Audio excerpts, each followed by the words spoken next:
YouTube நம்மளுக்கு points rewards கொடுக்க start பண்ணிட்டாங்க. 1 மந்த் கிட்ட ஆக போகுது நம்ம சேனலில் ஓப்பன் பண்ணி. யூடியூப் நம்மளுக்கு 2 ரிவார்ட்ஸ் கொடுத்துருக்காங்க. நம்ம சேனல் வந்து மேட் ஃபார் கிட்ஸ்ன்னு நான் சொல்லியிருப்பேன். மேட் ஃபார் கிட்ஸ்னால் கமெண்ட் வராது, கிட்ஸ் சேனல் மட்டும் தான் இருக்கும். ஸ்க்ரீனில் காட்டுற அப்படியே பாருங்கள்.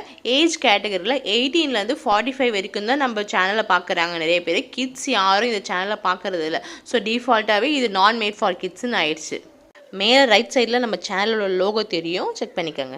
நான் மேட் ஃபார் கிட்ஸில் என்ன யூஸஸ்னால் நீங்கள் கமெண்ட் பண்ணலாம். நாங்கள் வீக்லி 2 லைவ் போடுவோம். அடுத்த ரிவார்ட்ஸ் என்னென்னா நம்ம 1 மந்த்லேயே 100 சப்ஸ்கிரைபர் ரீச் பண்ணிட்டோம். கபிலன் கவின்காக தான் மெயினாக அந்த சேனல் நாங்கள் ஓப்பன் பண்ணோம். அவங்க இல்லை அந்த சேனல் கிடையாது.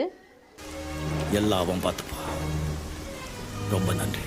இது சொல்லாமல் எந்த வீடியோவும் கம்ப்ளீட் பண்ணது இல்லை. தேங்க்யூ. ஜஸ்ட் வீடியோ பார்த்துட்டு போயிடலாம். ஆனால் சப்ஸ்கிரைப் பண்ணுறதுக்கு ஒரு மனசு வேணும். 50% நம்ம ஃப்ரெண்ட்ஸ், நெய்பர்ஸ், ரிலேட்டிவ்ஸ் சொல்லி பண்ணால் கூட 50% வீடியோ பார்க்குற நீங்கள் பண்ணுறதான் எங்களுக்கு 1 மந்த் கிட்ட ஆயிருக்கு. தேங்க்யூ. இந்த வீடியோ பிடிச்சிருந்தா மறக்காமல் லைக் பண்ணுங்கள், ஷேர் பண்ணுங்கள், சப்ஸ்கிரைப் பண்ணிட்டு பெல் ஐகானுக்கு மறக்காதீங்க. தேங்க்யூ.